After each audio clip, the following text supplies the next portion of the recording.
I am starting a coffee company.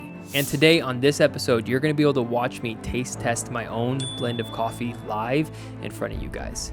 Joining me today is Taylor Hollis. She's the owner of Cool Bean Coffee Brewery in Davison, Michigan.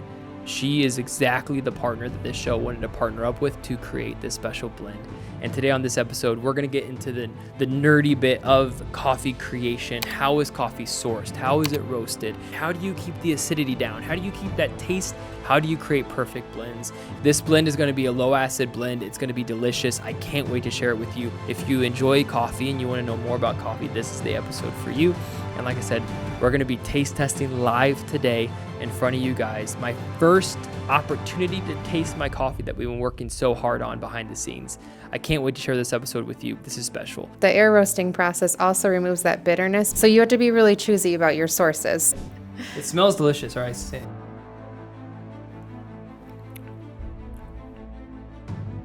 Yeah, but that's good. I would like to thank my editing team, NVN Creates, before we jump into this episode.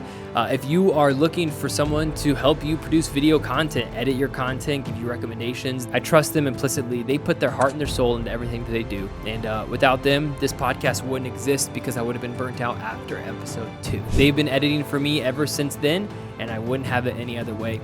If you're interested in learning more, go to the description. Their information is right there, but I really would recommend their services. Please make sure you drop a like on this video, subscribe if you're brand new. All right, guys, let's jump into today's special edition podcast. You guys are going to enjoy this one.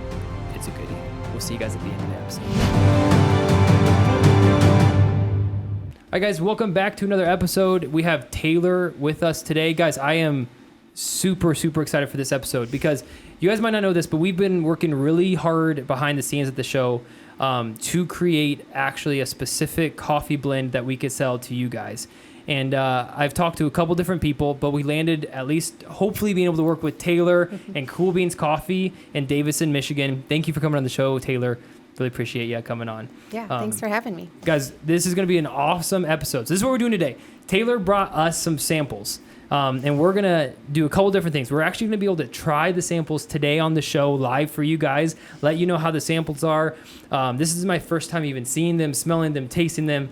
And I actually, Taylor just kind of gave her best guess. So this is going to be amazing. And we're going to learn about Cool Beans. Why did I partner with them? Questions I have for Taylor on like what got her into coffee. And so if you're interested in coffee, what it takes to roast coffee, sourcing coffee, beans and everything like that, this is going to be a podcast you're going to watch in full. All right, Taylor, are you ready for this? I'm ready. This is going to be amazing. So walk me through some of the blends that you brought today. Whatever you want to start with, let's kind of maybe talk about what they are. Okay. And then we can kind of start percolating one, then we can kind of go through some questions and stuff like that. Well, I've got a couple different things here today. So the first two that I brought are not related to the podcast technically. My best-selling one is called the Taylor Made Blend, which is my personal favorite, and it's my favorite to sell because I get to be really dorky when I sell it. So when I go to craft shows, I put on a name tag that says Taylor, and then when they ask me why it's named that, I say because my name's Taylor and I made it. So just good puns to go around, and people really get a kick out of that. But, so it's a medium roast. Yep, that one's a medium roast, and it is kind of goes with the theme of Cool Beans, which is just all natural coffee. There's no additives in that, so when I say it's a blend, we blend 3 different types of coffee that are all natural. So what would be a good like medium roast? I guess, where do you source this from? Is it Guatemalan, Brazilian? Yeah, so that particular one is Guatemalan, Colombian, and Ethiopian. Nice. So Colombian is kind of like the standard coffee bean. Anytime any coffee company starts thinking about making a roast, they generally start with Colombian because it goes good with everything. And it's kind of a middle of the road, very balanced, but it really kind of elevates other flavors too. Okay. The Guatemalan is my personal favorite because it tastes like chocolate. So without having to add actual chocolate or sugar, you get those notes in there. Yes, you just get that chocolatey notes, and it varies from milk chocolate to dark chocolate depending on the crop. Interesting. And then the Ethiopian's where you get a little bit of like citrusy kick. So if you guys are curious, you guys can go to her website, coolbeanscoffeemi.com. If you want to check it out, it's there. Man, it looks awesome. Are we gonna try this later if we have time? Yeah, we can. We can try this later. Okay, cool. What else are you bringing for us today? Okay, so I also brought Costa Rican, which is my newest favorite one. So a customer had recommended to me at a show to get my hands on Costa Rican coffee, and I had never even tried it myself before. But I took a risk and got some, and holy cow, is it unique. So Costa Rican coffee is grown in volcanic soil, which is super cool. Yeah. So it really It has to be really rich, right? Yes, You think it's rich super rich, and it kind of takes on flavors like nearby it, I guess, in the volcanic soil. So this one like literally tastes like oranges and pineapples, but in coffee form. It is like a pop of flavor that tastes like oranges and pineapples. It almost tastes like you're drinking like a flavored tea or something, but again, Interesting. all natural. So do you enjoy like fruity type coffees, or just? I don't know. I kind of like try them coffee? all. That's curious. So it's grown in you said volcanic soil, and that's interesting. So it says, so you have natural flavors of raspberry, plum, almond, and clementine paired with honey, processing air roast. This looks good. So you got to give that one a I smell. love how you use the word zesty in here. The natural sweetness and zesty pop of flavor will leave you wanting another cup every time. That's great. I love on your packaging, by the way, like, is it a normal thing do most coffees have like the roasted date? Because I feel like when you go to the store and you buy like a Starbucks that you have no idea when it was roasted. So I don't know if that's something I don't think it's required, because you are correct. Like they might have a little stamp on the bag somewhere. But again, do you know, is that the roasted date? Is that the package date? How long between those two dates did it sit there somewhere? Yeah. So I don't think I'm required to do that, but I like to do that because sometimes I roast the day before a trade show, and then people are like, "Oh, you sell fresh coffee," and I'm like, "Yeah, it's like fresh." You literally cannot buy it fresher than this coffee. Yep. So I try to do that, and then obviously I don't keep them for very long either. So I do small batch roasting so that it doesn't sit there forever before it's being used. Yeah, so it's, for those that are curious, this was like roasted less than like 15 days ago. So this is, I can guarantee you this is fresher coffee than you're ever going to find in a store somewhere. That's great. All right, what else you bring? Okay, so the exciting ones today. This is I know what you're I'm excited about. So I brought two potential, we're calling it podcast blend. So until we come up with a better name than podcast blend, number 1 and 2. I like it. So I know you had requested that we come up with a low acidic coffee blend. Yes. Which is something that a lot of people have requested. Yeah. And so I really kind of dove into research since we first talked and met on the phone. Yes. So I brought you 2 different ones that I think are a good starting point. And obviously we can change depending on your preferences. Yeah, sure. But you had mentioned that you wanted low acid and dark roast blend, which goes very well together actually in my research. So a lot of people get it backwards, where they think dark roast means more caffeine and higher acidity and more flavor, and that's not technically all true. So first of all, dark roast blends have less caffeine than light roast blends, and a lot of people get that backwards. Yeah, I think I knew that, yeah. Yep. So, and a lot of people are surprised at craft shows when I say that and like kind of give me a weird look. And it's because they're comparing caffeine content to like bitterness of coffee, which I've found that usually translates to be the same thing. So like a Starbucks coffee, when people say Starbucks coffee is bitter, like not to diss Starbucks, but they are pumping their coffee with added caffeine. Well, yeah, it also tastes like gravel, so. I'll let you say it. I can say it. I'll say it. I'm allowed to say whatever I want. Starbucks, I don't want your sponsorship. So, yeah, it just tastes burnt too. Yeah. So, I mean, there's a couple of factors in that, but that's the biggest one that I found. That somebody told me that if you order on the app, they are like adding stuff in that you don't even know about. But if you go on the app, they have to break down everything. Whereas if you go in store and you read the board and you say, I want that, you have no idea. Yeah, what's actually in it. So I tried it, and even like I sometimes go there and get a cold brew, and I'm thinking there's no sugar, I'm not adding milk. Well, I added it to my app and noticed they put 2 pumps of vanilla in their cold brew, vanilla syrup, and you have to change that on the app to not have that. Like that's their default. Yes, so you're tasting Starbucks coffee thinking I'm getting no sugar and it tastes like vanilla. So sweet. Yes. Yeah. And which is fine if you want that, but if you want diabetes. So one of the things is I want to be transparent about what's in my coffee, because I definitely didn't know that either. Yeah. A lot of flavored coffees have a minute amount of sugar, and it's so minute that they don't have to claim it. Sure. Or the process that they use, if it was soaked in sugar or used with like a honey process or something like that, it's not technically in the bean, so they don't have to claim it. Gotcha. So my goal is to make something that is 100% natural. There's no additives. And if you want to add milk and sugar and flavorings on top of that, go for it. But then you know what's in your coffee Well, that's cup. one of the things I appreciated about you from the beginning. Like when I asked you about the low acidic coffee, you were just like, I'm not really sure yet. I'm researching it. And you didn't even pretend that you knew. And you were like, I'm doing science experiments. I'm learning together. And that made me trust you in this process even more. The fact that you just admitted you're like, I'm not sure how to do it, but I can figure it out. Yep. And I like to figure it out. Yeah. And I could tell you were excited to share. And just so for those that don't know really quick about why I requested a low acid blend, I think it'll be important. And then let's, as we do this, let's get this kind of roasting soon so we can kind of get started. I just can't wait to try it. I really cannot wait to try it. Back in August of last year, I started feeling like sick to my stomach like 24/7. Like I didn't know what it was, to the point that I had to stop working out. I was almost like pretty much like bedridden for like it was just miserable. I would like be gagging in like public speaking events, and I couldn't figure out like why, like what was going on.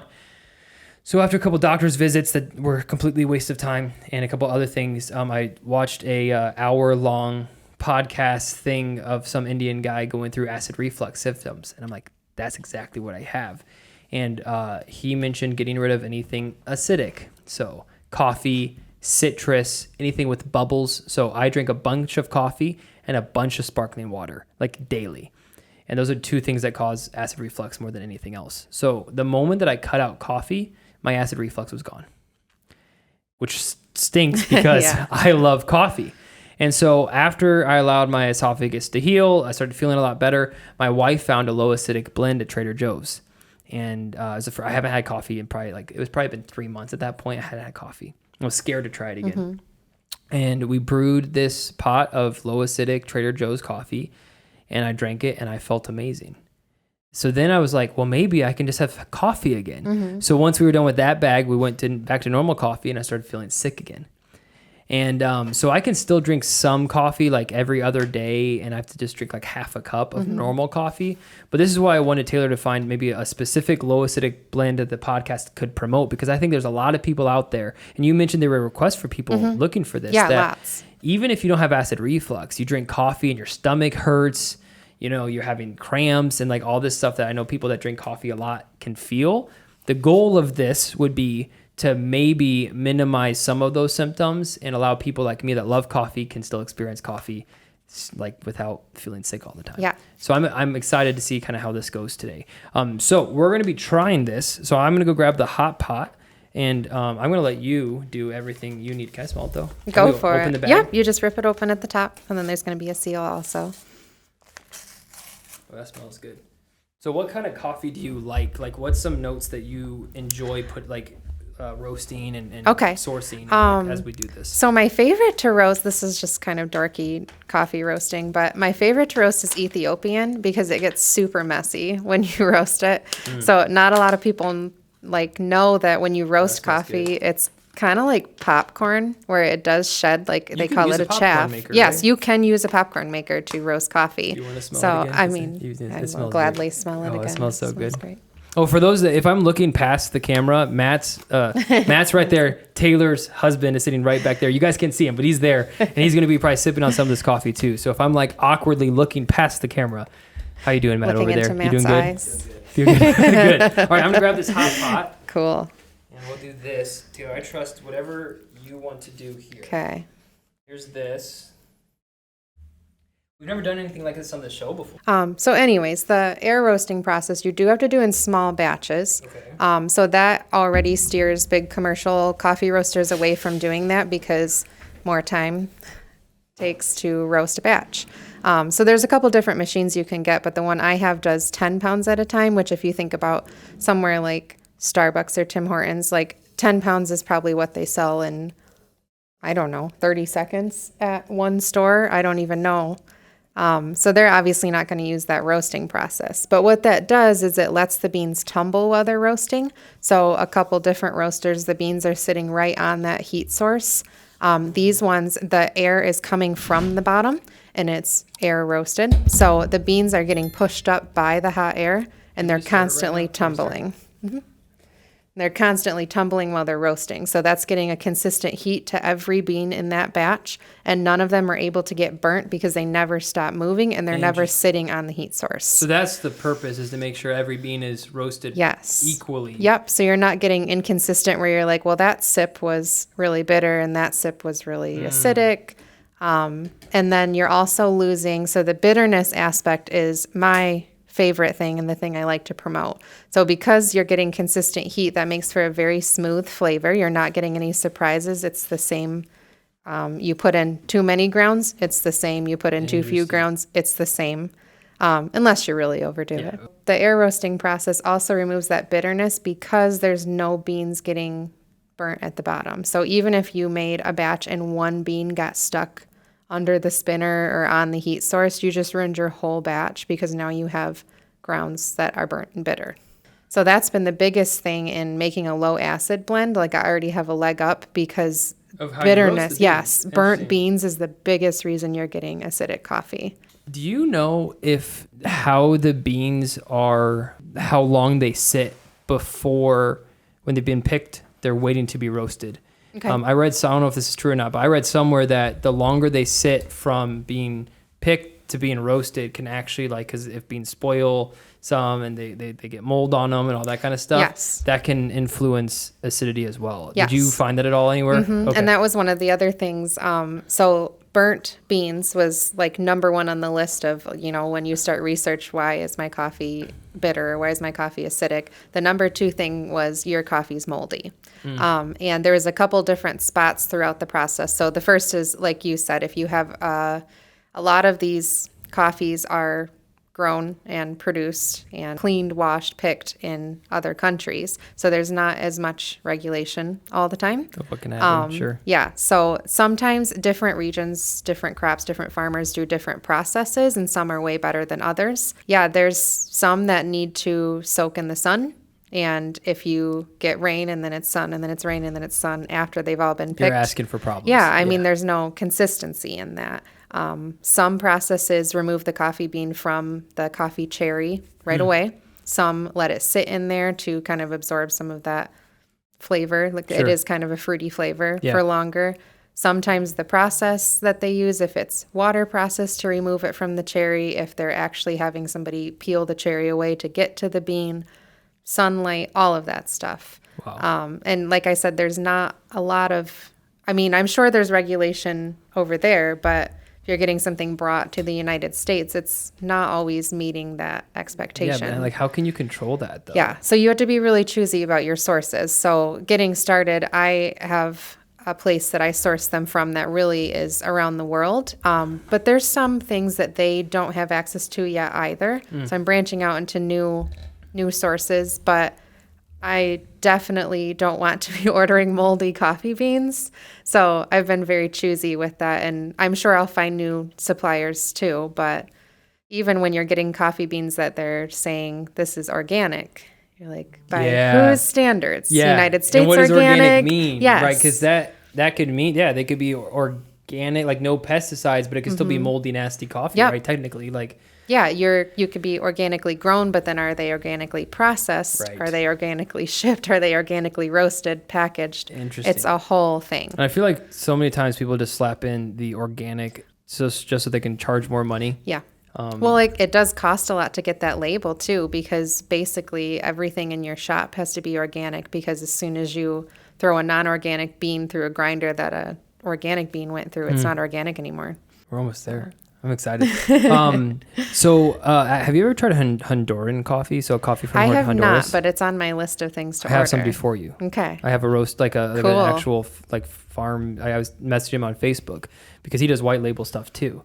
And he's a friend from college. Cool. I was like, Carlos, I didn't know you did this, because I just made a kind of a partnership with somebody here in Michigan.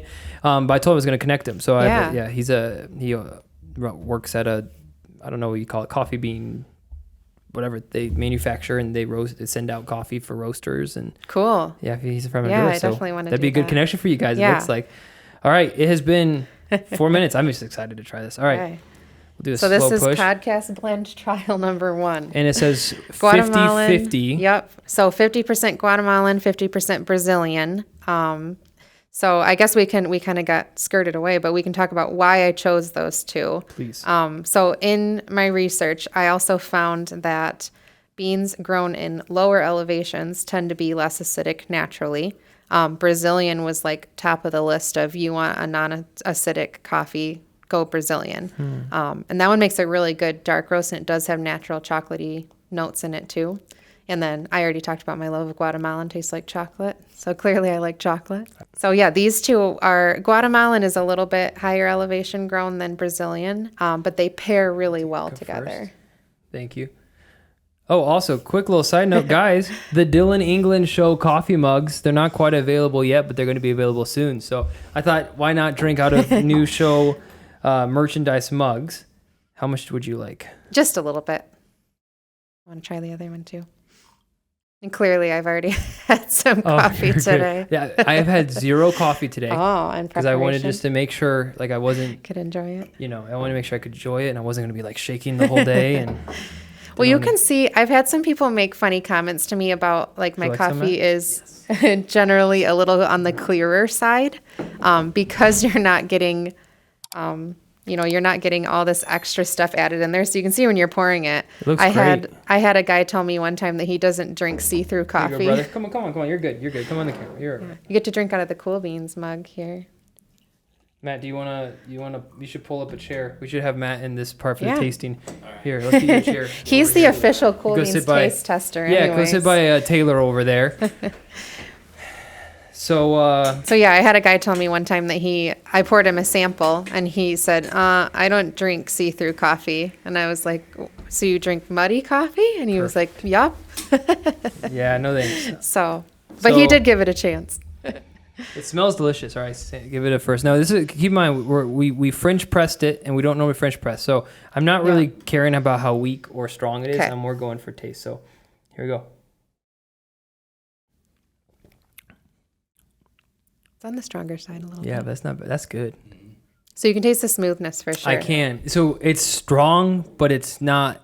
It's strong but smooth. Yeah. Like we made it perfect. This is a good blend of coffee. I mean, some people might like it light or something, but this gives us the taste of everything. Yep. And this one's meant to be a dark roast. So the Brazilian's roasted dark, the Guatemalans roasted like a medium dark.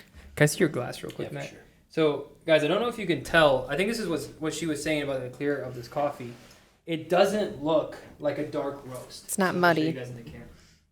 Ooh, focus there. It's clear. There aren't any chunks flowing. It's just a clear cup of coffee that tastes dark though. Because you would look at this coffee and you would say, "Wow, that's going to be a weak." Yeah. A weak. It's not weak at all. Not at all. Like that's a strong, dark roast, but it's pleasant. It's that's great. And that's what I was saying about like adding the correct amount of grounds. You aren't so worried about measuring it because you're just getting that smoothness. Whereas if you put too many grounds of a bitter coffee in there, you'd be going, like, oh, it tastes like dirt. That's so happy. I like your smile. That's the picture for the package right there. Oh, that makes me happy. You guys, because we talked a little bit about what type of coffee I liked, but I didn't give you like any instruction. Mm-mm. You just said dark roast. I just said basically. dark, and this is nice because I don't. Well, I'll wait till after the next blend before I tell you what I don't like. Okay. This Before you try, I'll just turn this one away. To put in. I don't know. It's a smooth coffee. Like it's just a smooth. I don't know how else to put it. There's not a crazy bad. It's a good cup. There's a subtlety to it. Like when you first take the first sip, and it just kind of like washes from the front to the back of your palate, and then you really taste the full taste of it. It's not that punchy in the face kind of coffee, No, it's nice. It's just a nice cup. Like it's a nice cup. Like some coffee, like I don't mind crapping on Starbucks because I don't like Starbucks and they're overpriced and I don't like them. So sorry, Starbucks. But when you drink a dark roast from Starbucks, you're like, whoa, like that, you're like trying to get it down to swallow. This is dark, but it's smooth and it's a very good cup. A+. Thank you. A+ so far. We're on a good start. I was freaking out all morning. I'm like, what happens if the coffee sucks? Did you practice your faces in the I was mirror? like, this looks good. I was practicing. Well, good. I'm glad you like. No, and I'm not even kidding. This is actually, I don't know though if it's because I'm drinking it out of a Dylan England Show mug that it's so good. Yeah. But is your coffee good? It's pretty good. Yeah. Okay, good. So that's good because I mean I don't know if that was. I'm not saying that if you buy one of our mugs, your coffee will taste better, but you could. That's up These to you. statements have not been reviewed by the FDA. No, but I'm not saying you won't feel that way either. Yeah. Also, You gotta try it. Fun fact, I don't know if you guys feel this way. You guys feel this way. Do you prefer drinking out of a white mug or a black mug? Okay, so Matt has a philosophy that you have to drink coffee out of glass.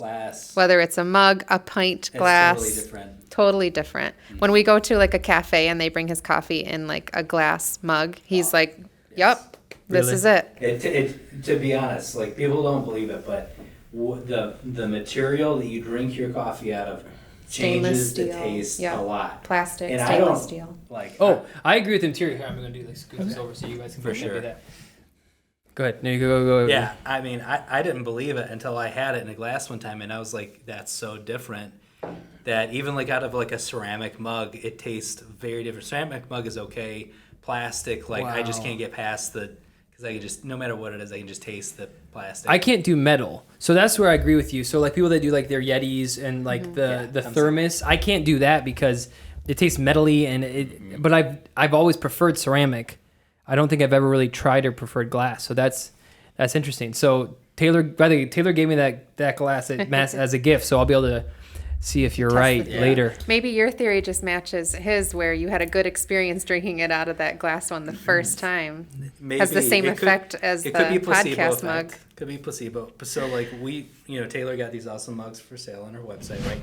But I actually got some pint glasses that are There's like this one in the too bag for if you coffee want because I like drinking coffee out of a pint glass, as weird as it is. It's I used to just drink different. water out of a pint glass in college. Really? Yeah, I would have a big, huge pint glass. It was huge. I got it at a garage sale for $1.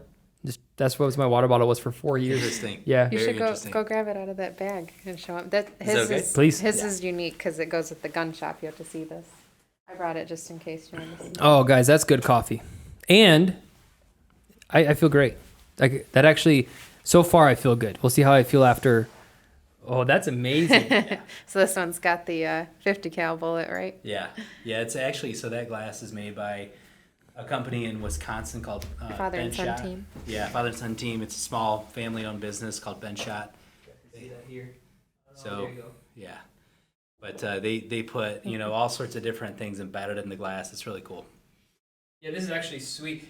For you guys that don't know, we're going to have another episode here soon with Matt talking about Vice Armory. He owns a store up in Davison, Michigan, so we're going to talk about that in a second. That with the bullet there, that's sweet. It gets really hot, though. I'll tell you that. The bullet? Oh, with Toaster. It's not made for hot, and it gets really hot. Yeah, like you could walk around and brand people with it. Oh, that's a good idea. Yeah. Is Yeah. that why you have it? Yeah, nice. Keep employees in line. Nice. So I think, so with this blend, let's talk about, it's 50-50. I think it hit everything that we want. It low acid. I feel fine. Like it was smooth. It was a good cup. So do you ever drink cold brew? Yeah. Okay. But I've stopped drinking since all of this stuff. Okay, so you're gonna have to start again because Okay. the other thing I realized or learned in my research is low acidic coffee. If you take an already low acidic coffee and you brew it as cold brew, it's even less. My wife was telling me that, but for some reason when I was thinking about that, it was like triggering like acid. Like I have like PTSD, acid reflux. I don't know if anyone that has had. There are certain foods you think of that all of a sudden you start feeling sick. Mm-hmm. And when she said cold brew, I've had so many bad experiences before of drinking cold brew and just feeling like trash afterwards. Yeah. It didn't sound good, but that's interesting. I should. Yep, and if you make it a certain way, like if there's some different methods you can use, but if you do it in like a sun tea type method, no, it's okay. You make a concentrate and then you can dilute it with as much water as you want to make it stronger, weaker. Interesting. So I was going to bring you some cold brew, but I did not. Okay, so the next blend is going to be similar tones. So it's also has Guatemalan and Brazilian, but it's going to be balanced by Sumatran, and this is in organically grown Sumatran because I don't have the stamp of organic in the United States, I can't claim that it's organic, even though there's no additives. Right. But it is organically grown as far as I know. So the Sumatran is a really good one for dark roast because it has a kind of earthy tone to it. So that's the one I recommend to people that are like, have never drank Cool Beans coffee and they're like, I want dark roast. And I was like, what do you mean by that? Do you want it bitter? Do you want it muddy? Because that's what most people think that they like in a dark roast. Right. So the Sumatran has no bitterness either. That one's the darkest that I roast. That's the darkest that I roast, but it does have a little bit of an earthy tone to it. So it mimics some of the dark roast qualities of other coffees. Interesting. So it's going to balance it just a little bit less chocolatey and a little bit more like earthy tone to it. And I think I might even like that more because I love earthy coffee. And I'm very grateful that you made coffee. Would you like some more, Taylor? Nope. I want to wait for this next one. You can have both, you know. I do. I have a lot of coffee, believe it or not. Do you? I used to have so much coffee. It's sad. It's a sad life. I will say, by drinking less coffee, I felt better. I felt Not more as awake. dependent on it. Like, and more focused. So there's a study with like caffeine and like ADD and how caffeine can like scramble your brain. So when I gave up caffeine, I actually felt more focused, which is really weird. But I just freaking miss coffee. So, well, there's no added caffeine in this, which is a bonus too. So we can drink more of it. Mm-hmm. Let's go. It's great. Do you know how to make decaf coffee? Mm-hmm. I have a decaf blend. Do you? Yep. Could you make this into a decaf blend? I can make. Wait, could you make a low acidic decaf blend? Yes, I could do that. That'd be cool. So Let's talk about decaf blends are notoriously extra acidic because of the process that they weird. normally use. It's like everything you would think just doesn't. It's backwards. Doesn't make sense. Yeah. So the bonus is that like caffeine itself can provide some acidity. So that balances it out a little bit. But a lot of decafs are done with a chemical decaffeination process, which obviously is adding in acidity because you're putting things in your stomach that you shouldn't have in your stomach. So Interesting. Yep. So the decaf I have, and I can get my hands on other stuff too, is processed with a sugarcane decaffeination. And there's also a Swiss water process too. So the sugarcane I like, it does have a really minute amount of sugar in it, but they actually use an extract from sugarcane to decaffeinate it. And then you're getting a little sweetness added to it too, but it's all natural sweetness. It's literally pure sugar. That's so incredible. whatever the bean already tasted, it gets heightened during that decaffeination process because it's sitting in sugars. Interesting. Basically. So, but that one is also That'd be all fun. natural. We should definitely look into that. The one I have right now is a Colombian. So that one's pretty. That's the one that tastes like graham crackers. Wow. It's like a dessert coffee. Yeah. When you start like reading some of these packages, like you can really, the flavors really jump out. Like it says it has notes of citrus. Okay, you taste that. It says it has notes of cherry. You could really start to taste. You can get a lot really of those specific. different hints when you, especially like the first time you see it, like Colombian. Normally, it has like a nice, like it's almost like this. This actually has a little bit of it, but Colombian to me almost tastes like a really light hot chocolate. Like it's like this dark. I could see cacao. that with the chocolate notes. Yeah. Yeah, it's you have to train your palate because there's some people that don't even like coffee that are gonna watch this or like coffee tastes like dog water. Like let's coffee tastes like coffee. Yeah, and you're like it does not. And I'm like when you drink something enough, you can start to pick out those flavors, and it's a good mental exercise too to try to be like, okay, can I taste? The package says this. Am I tasting that? That's a good thing to do. Okay, so podcast blend number 1, A, if not A+. I just don't want to give an A+ until we try the next one. Do you have any idea on notes on this? So it says more earthy. Yep. So hold on, I can look it up for you. Jeez. I'm gonna go to coolbeanscoffeemi.com. Ooh, free plug.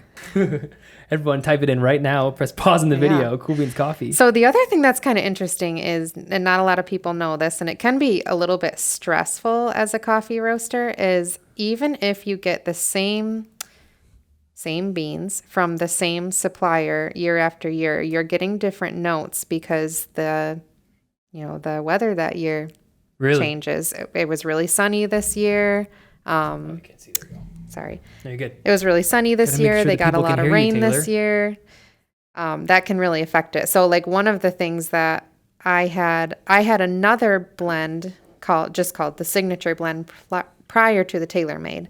And all of a sudden, the Guatemalan crop that I was getting is not the same anymore. And so I had to remake that blend, but it was really fun because now I had to figure out how to make something that was similar to what I already liked, but a little bit different. So it's almost like everything is a little bit limited edition because even Guatemalan next year from the same farmer is going to be slightly different. It's just things that people don't even think about. Like people have I no didn't idea. know it before. You know, they just buy coffee, they buy the same blend, but they actually might be getting kind of a fresh, new tasting coffee every crop. And that's another reason to buy things that you know are fresh instead of, I don't know when they package this. Okay, so Sumatran. Earthy flavors like dark chocolate, tobacco. That's an interesting note. You'll taste that one. Black tea, brown spice, and dried plum. Interesting. So I really taste in the Sumatran. And what I taste percentage is the Sumatran? That one's all equal parts Brazilian, Guatemalan, Sumatran. That one, I can taste the dark chocolate in that brown spice. It's an interesting little flavor. Yeah. So in all of these So will this be potentially a little sweet, but it has less chocolate though, right? Yes, it's going to have less of the milk chocolatey taste. So it's probably going to taste a little less sweet, but a little bit more. I don't even know how to describe the black spice. You just have to taste it. I'm excited. Almost like a cinnamony type note. Thank you, brother. And then I think that water's ready too, if you wouldn't mind grabbing the hot pot. And the other thing with these blends is we can, like, adjusting the amounts of each one makes a substantial difference. Like, even if you knocked this up to being 50% Guatemalan, 25 Brazilian, 25 Sumatran, it's an entirely different blend. Okay, I have to smell both because I'm curious now if I can go back and forth, if I can even smell the difference. Should you be able to smell the difference on coffee? Okay. These ones are going to be really similar, but you can definitely. Taste it a little bit. That's one of my favorite parts is the smelling of them. This almost smells stronger than this one. Yep, that one's going to be, I would say, richer. Yeah, this is like it hits me. Like the smell just goes, wow, it's more present. This one is a little more muted. And this one came out to have just a slightly lower acidic level than this one did because the Sumatran's roasted very dark. So you said 5 scoops? Mm-hmm. All right. Wow, this one does smell good. Like a candle out of that one. Good coffee. So what I was going to say earlier, as I scoop this and probably make a mess everywhere, is some people love fruity coffee. I don't love fruity coffee. Okay. Like really fruity coffee. There's a place in Greenville. It's called Methodical Coffee. Great people. Like love them. And there's another place too. It's closed down now, but it was like, it just tastes like you were drinking a blueberry and like just fruit style coffee. Not too much. And I very much prefer the earthy. Okay. Like what that was, like even the chocolate, the earthy, like that type of coffee is just like. Gotcha. Okay. Makes me happy. Duly noted. Yeah. So if you would like the Sumatran taste in here, we can up that however much you want. Sometimes the Sumatran, I'll admit, prior to doing this, would not have claimed myself as a dark roast lover at all. And now doing I this like it. project right here, yes. You mean? Well, no, just doing cool coffee? beans in general. Oh. Yeah, I would never have walked into a coffee shop and said, give me whatever your dark roast is. Matt would have. I used to like dark roast, but then I realized that light roast had more caffeine, and I assumed that light roast would feel better on my stomach. So then I drank light roast to get more caffeine, and I felt like dark roast hurt my stomach. But then actually, that really wasn't the case. I mean, it would have been both because you would have had more caffeine adding the acidity, but you probably were getting burnt coffee and dark roast. That's the thing, because the dark roast from like Panera or Starbucks, it is harsh. And I felt the light roast felt better on my stomach, so I wasn't like going to the bathroom like 8 times in the morning. But that's interesting. That's interesting to know the difference. Okay, water time. All right. So another thing is if you roast, and I'm sure you've seen this, like dark roast is when you start to get the oils that come out of the beans as well. So some people avoid dark roast because they think that the oils are clogging up their grinder, which it definitely does more than light roast. But as soon as you get to medium dark roast level, even if you let the beans sit a little bit, they develop a little differently. So you're releasing oils from those dark roast beans even after they're done roasting if they don't look oily. And then you open up the container the next day, you're going to notice those oils have started to come out. as the beans rest. Interesting. So is dark roast more of a pain to make then? No, just takes a little bit longer. Takes a little bit better eye to know when to stop. Okay, here's the one question that my wife asked. All right, questions for Taylor. This is more personal business type questions. Okay. So we're going to switch from coffee, exciting stuff to like business things. Okay. How has your perception changed of owning a business before you started owning a business, now that you've owned a business? Great question. Well, I know you already plugged Matt's interview in a little bit. So our first small business is Vice Armory, which is still in business. But that was my husband's kind of brainchild, and I really enjoy just doing the bookkeeping, and taking people's money is really fun, and counting the money. That is all gun-related stuff, which I am 100% supportive, but know next to nothing about. So I really liked not being asked questions about things that I didn't know on repeat. So I kind of put myself in the background of that. But what that allowed is it built a really good foundation for me to see like the things behind the scenes of a business that people don't think of. A lot of people are like, I want to start my own business, and they have no idea how much work, how many late nights of like not fun stuff it is where you're going through QuickBooks and categorizing expenses or all of that stuff, hiring employees, any of that. So I will be honest, if I had done this one first, I would have just been excited about roasting coffee and then been like, wait, I have to do that. Wait, I have to do that. A business side. Yeah. So already doing that and kind of getting good at that stuff really set the ground for doing Cool Beans.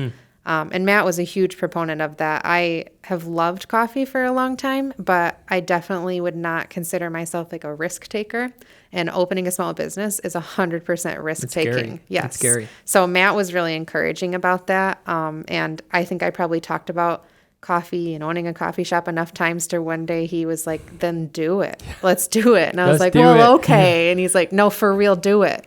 And so he really pushed me to do that. I don't know if I would have done it or if it would have just always been like a little fanciful dream.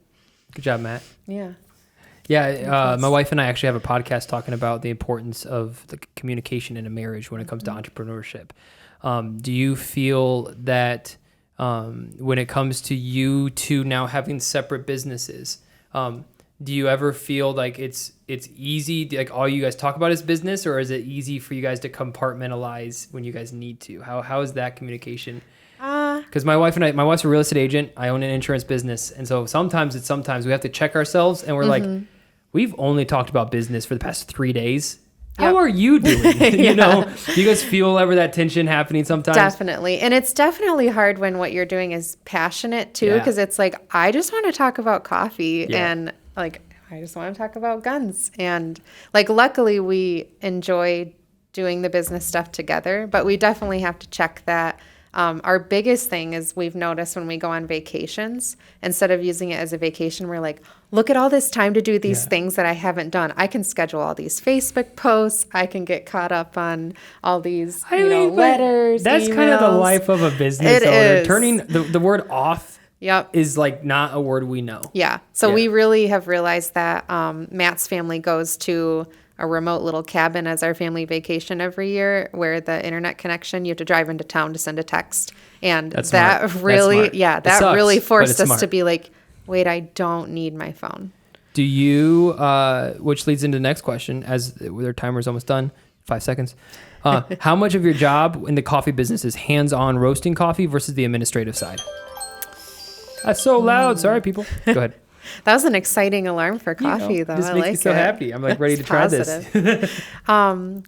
What was your question again? How much is is like hands-on? Okay. And then how much is administrative in the coffee business? Gotcha. So I probably should spend more time on the administrative side than I do. I like to let that stuff pile up, because if I have 2 hours that day to work on my business, and it's like, to stir it, so I'm going to stir it. Oh, it's okay. It'll still work. It'll still be great. Yep. So if I have 2 hours in my day where I can go roast coffee or I can sit on QuickBooks, I tend to opt to roast coffee and let that other stuff pile up. And so I definitely need to work on that. But it's definitely heavier on the roasting side, especially because I do the small batch roasting, which I will not change. It sounds time intensive. It is a little bit. But I won't change it because you just lose quality to change it. Is this scalable though? It is a little bit. Yep. So the next machine up, I can double my sizes. But it is going to be a learning curve because the next size up is very, you can hook it up to computers and track it that way. So essentially you could get to a point where I perfect it and you say Guatemalan medium roast, go. Done. But it also is kind of fun because I'm still learning.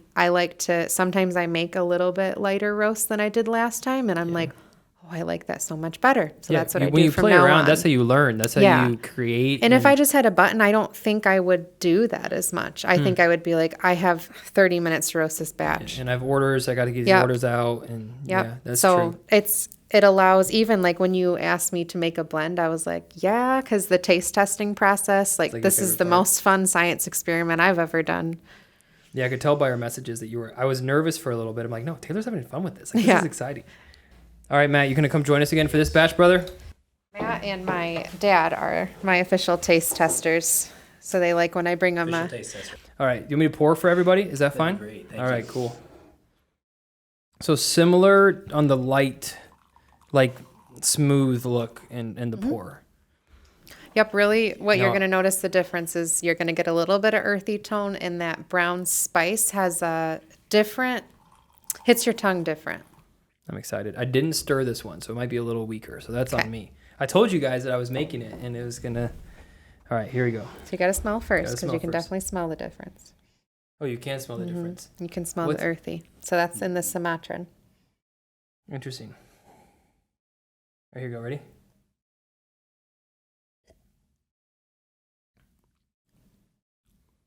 I think you did a good job. Yeah, it's not bad. What do you think, Matt? I got to go back. I didn't clear the palate, so that was a palate clearer. Do you want me to put some water in this glass real quick? I'm Okay. good.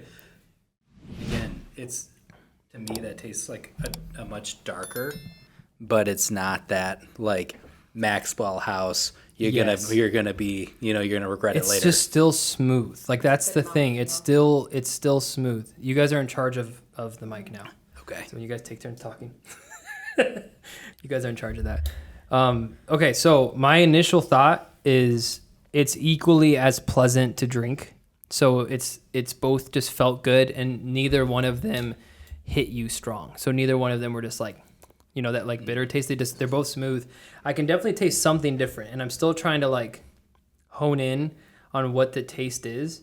I almost feel like you feel this one different, almost than it's almost not even a taste. It hits your tongue, and that's I can taste spice. That black spice. I was about ready to say that's what that feeling on your tongue. Yeah, and it's like what is that? Is it like I don't tingly, know. Almost a little bit. Like you know what I'm talking like about? Like the same effect cinnamon would have. Yeah, look at us being coffee connoisseurs. This is now, great. See, the real experiment would be if I hadn't read you those flavor tones. Oh, no that's clue. A different no one. clue. Mm-hmm. I'd be like, ketchup. So next time I'll hide the show bag. You that Oh, please side don't. And be like, we'll get there. I'll warm up. Yeah, you should have done a blind taste test. Yeah. Starbucks in one cup. And I could do that. I 100% could do that. Oh, yeah. There's our clips, our shorts right That's there. a good idea, actually. Although the risk will be really high for you on that, so you will not. I'll take it. No, she's like, I got this. I'll take the risk. I feel like between homemade, like legitimate, fresh, I feel like I could taste the difference between that and Starbucks. Absolutely. I hope I could. You'd feel it. Like it hit your tongue and you'd go. If my stomach was doing upside down. Well, yeah, you'd especially feel it, but I think anybody would feel it. Yeah, one of the things that I really enjoy about Taylor's coffee is that if I drink, like, let's say that we go to Starbucks, we're running through town, and I grab a little, like, the grande, whatever the smallest one is. I don't know. Sorry, Starbucks It still costs people. $8. Yeah. So I spent $8 on this little guy. That little guy will have me wired in like 10 minutes. And if I get a big one, I can't even finish it. Yeah. And I'm somebody shaky. Yeah, I'm somebody who enjoys to drink the coffee. So like because doesn't have a bunch of added caffeine, to me, I can drink 3 of these in the morning and I feel really good. I don't feel shaky. It gets me like moving and I get to enjoy it. So the first one is like must drink coffee to survive. The second one is like, okay, I'm warming up. The third one is like, okay, I'm going to enjoy this. And that's typically like my morning. I'll either do that or I'll do an espresso and then 2 of these. So this is, it's definitely, you don't feel as shaky. That's true. This is good.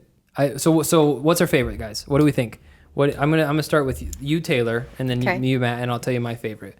Well, I feel like we should start with the person that, like, not the person that made it, because then you're going to want to. No, I won't. I'm going to tell you my favorite either way. Okay. I think that the one with Sumatran has more of like a balance to it. Okay. I think that's where, and my tailor-made blend is 3 also. And I think as soon as you get into 3, you can still taste the differences, but it's like they start to complement each other. I love that other one too, but if I was going for something that was, I want a dark roast, that Sumatran adds that extra kick of what I would classify a dark roast. Black spice, yeah. Okay. What about you? I was going with option 1. That was me. Yep. Why? So the first one, to me, okay, so like the black spice is like a really interesting twist in the coffee. But the first one to me, like I love something that tastes like chocolate, when I can really draw out the notes of chocolate or the sweet. Yeah, so I think that's why. And I used to love drinking Sumatran all the time, like when I would get it from other places, because they had that burnt taste, and I felt like I was getting my caffeine like a man, you know. But I really love that, you know, in my older age. I'm balding, right? But the older I get, like I really like that smooth chocolatey flavor. Yeah. Okay. So the real test is going to be so hold on before you down that. When you're done with that, leave the smallest amount in the bottom, and you're going to see the chocolatey pool up in the bottom. Interesting.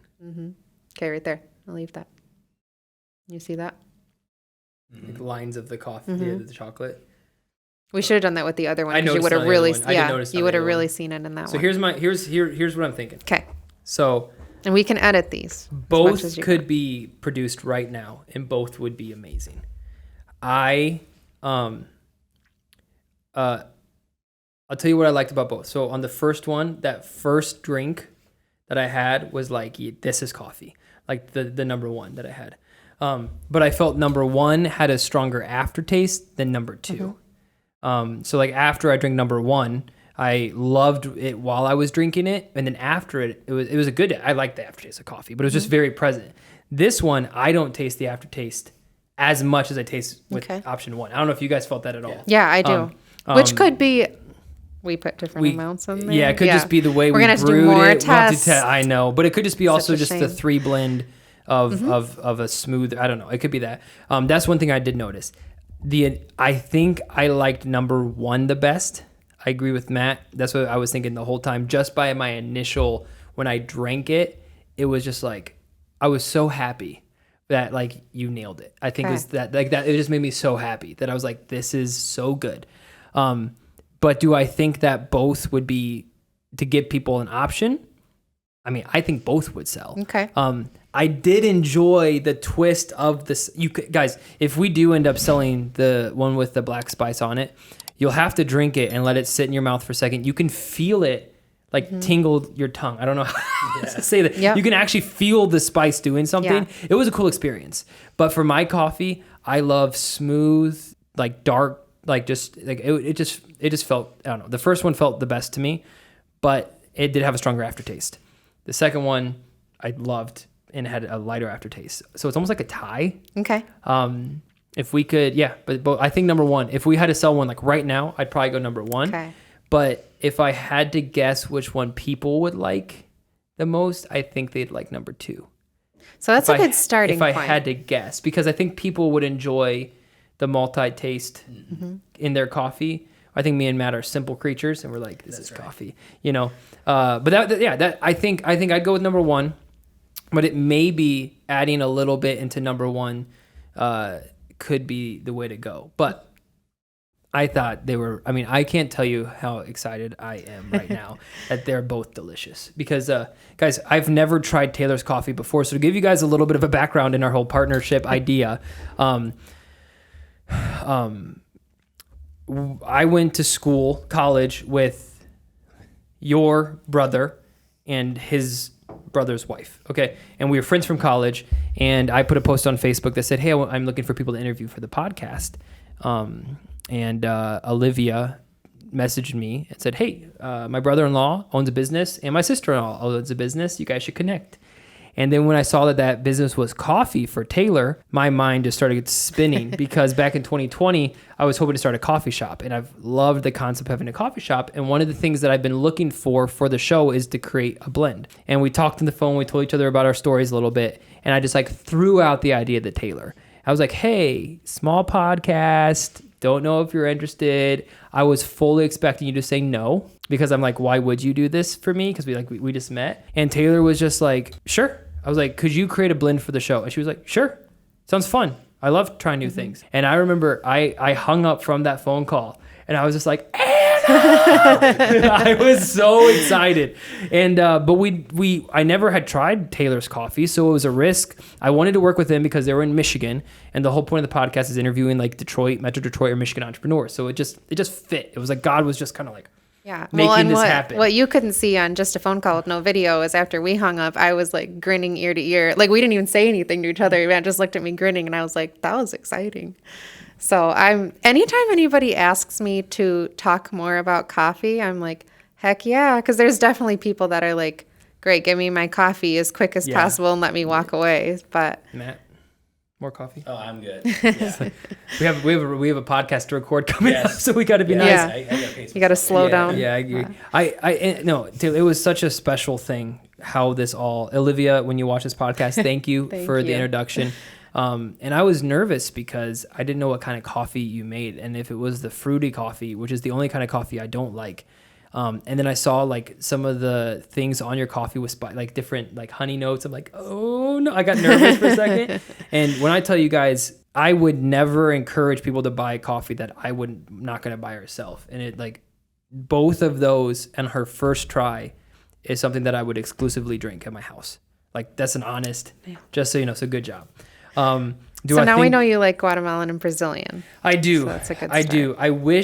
I wish we could include Ethiopian, but I don't think that'd be a good thing for the low acidic thing. Now we could create a blend that if people don't want. Maybe we can roast it darker. Yeah, we could try.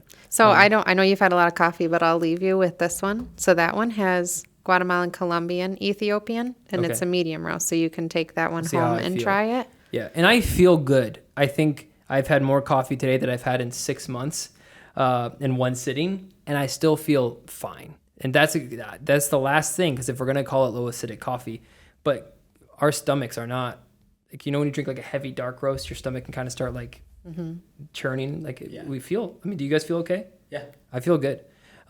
So the goal is, if you're listening still, subscribe, because hopefully this is the plan. The plan is to kind of create a 5-part video series on our partnership moving forward. Trying different blends that Taylor's making. I'm probably going to take a trip to the roast, and we're going to record all of it of where she roasts the coffee. Probably a couple follow-up update videos on where we're at with the store. A couple things.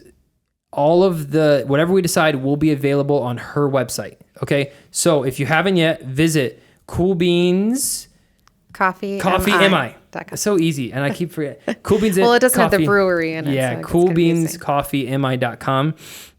She already has coffee available. So I don't know if by the time I actually record this we actually release this podcast, if the coffee will be live or not. I'm not sure.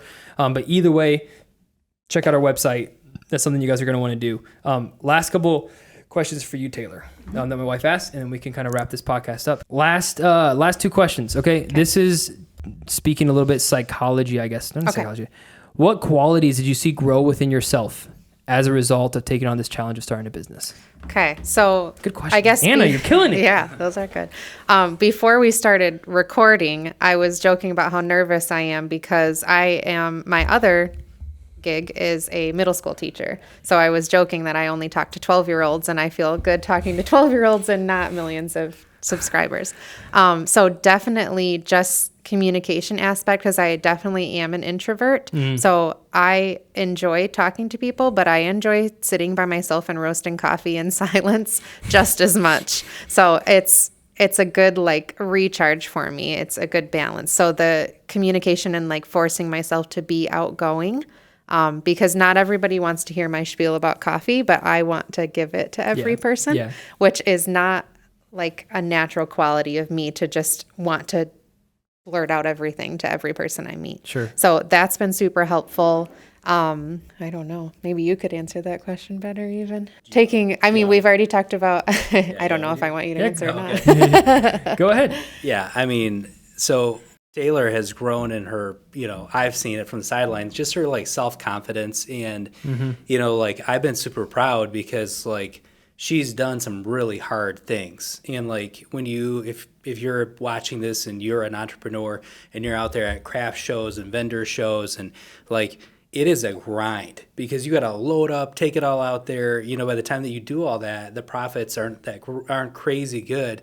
But we know from other experiences with our other business that like that's how you get to being where you have like a store or like a thriving website because you gotta hustle. So like she has hustled really hard and she's just become much more self-confident, I think, and getting out there, meeting people, making connections. Like we mentioned that we have her first big client that she's taken on, and like that was like a guy that I know talked to me, and then I just gave her the contact. And previous, I don't know that she would have reached out, but she reached out. She made the price guide that they're looking for. She made the deal that made sense to them, all on her own. And like normally, I would not have expected, but she's grown and she's doing a great job with that.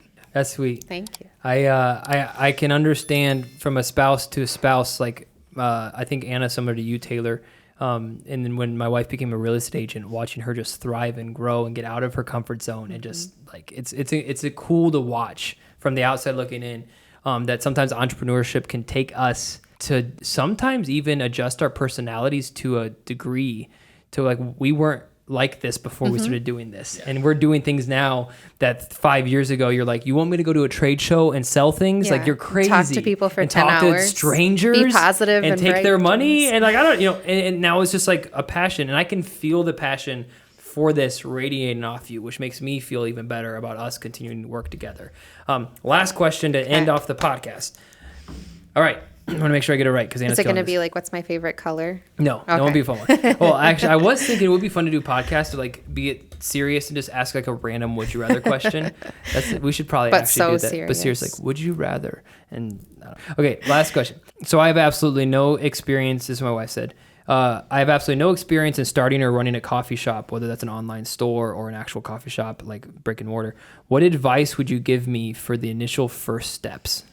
Okay, so that's something too that I think we've gone a little bit different route with Cool Beans. I'm part of a lot of coffee groups where I probably do ask dumb questions, but they're very thoughtful in answering them. Mm-hmm. It's a lot of people literally just say, I like coffee, I'm going to open a shop, and it's $40,000, $60,000, $80,000 to open a door of a coffee shop. Yes. That's not roasting. That's not finding sources for your coffee beans. That's just equipment and plumbing and electricity. So I think we went about it. It's a much slower way to get there, but because I started just selling bags of coffee, and I didn't start as I had somebody roasting for me initially, and then very quickly realized I wanted to do it all myself. I didn't like having to wait for somebody to roast beans when I had an order from somebody and it wasn't on their roasting schedule, or I couldn't do science experiments. It was, I got what I got. So definitely starting that way where like I have a craft show table that has coffee beans. What do you sell? Coffee beans? That's it. But all that did is it let people know that they like my coffee. So now why wouldn't you come to a coffee shop? Now if you want a latte, which you can get anywhere, it's going to taste different at Cool Beans because that base of coffee is unique and good and high quality. You can make anything taste good with sugar and milk. Sure. So, and it sounds like you did it the right way because you kept it simple. Mm-hmm. It's like if I need to have a good product. I think where a lot of people fail in business, I mean, they'll have these grand schemes of a beautiful coffee shop and they have the best equipment but their coffee sucks. And it's like you put your time into the wrong thing. And you now, the way that you did it, if you want to do brick and mortar later down, you have good coffee. Mm-hmm. Like you figured out the roast and you've done it kind of, to me, the right way. And that makes a lot of sense. So I think the first step for somebody would be learn coffee. If you had to just boil down, it would be like learn how to make good coffee. Yep. Join groups, Facebook groups. How ask did you dumb questions? Ask dumb questions. For those that don't know, we have a shirt coming out that's literally going to say "Ask Dumb Questions" because I'm passionate about asking dumb questions. But only ask dumb questions once. Smart people only ask dumb questions once. It's my favorite phrase ever. Ask dumb questions that you perceive are dumb and learn and just learn how to create coffee. Last question: how did you get in contact? Like, how do you get in contact with like overseas? Like Guatemala, like, hey, I want a Guatemala blend. Like, how does that happen? So there's a lot of different ways.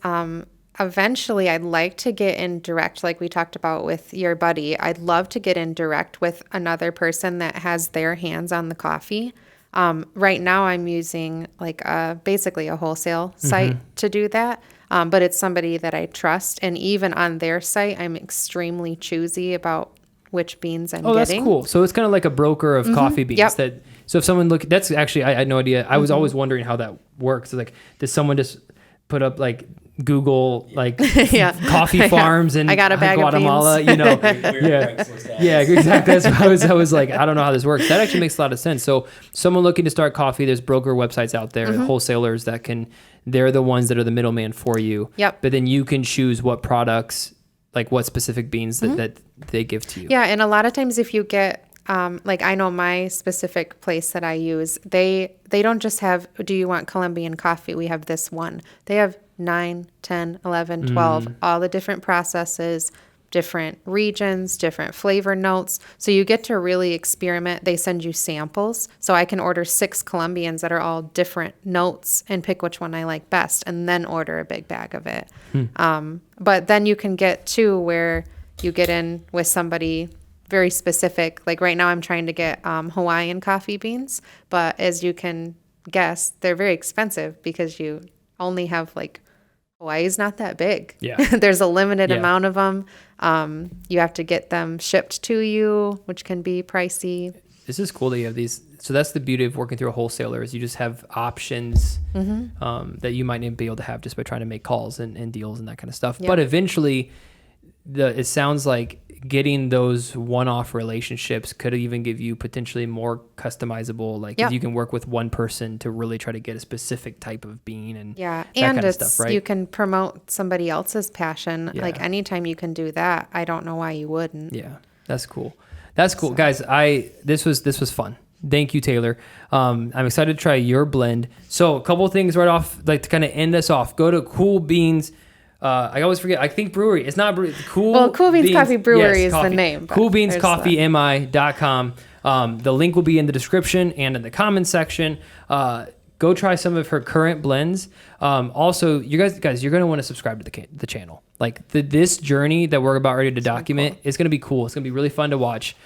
So hit that subscribe button. Share this podcast with a friend. If you know someone that drinks coffee, they need to watch this because it was interesting. Thank you.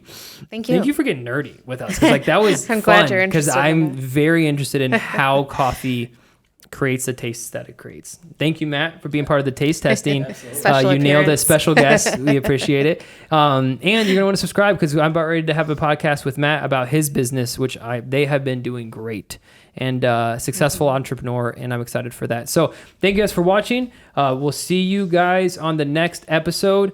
Don't forget, be on the lookout for when we drop these mugs. Also, if you haven't, go to the Dylan England Show on Instagram, because on Instagram is where you get the full behind the scenes look. Designs I'm working on. There's a lot of polls, votes.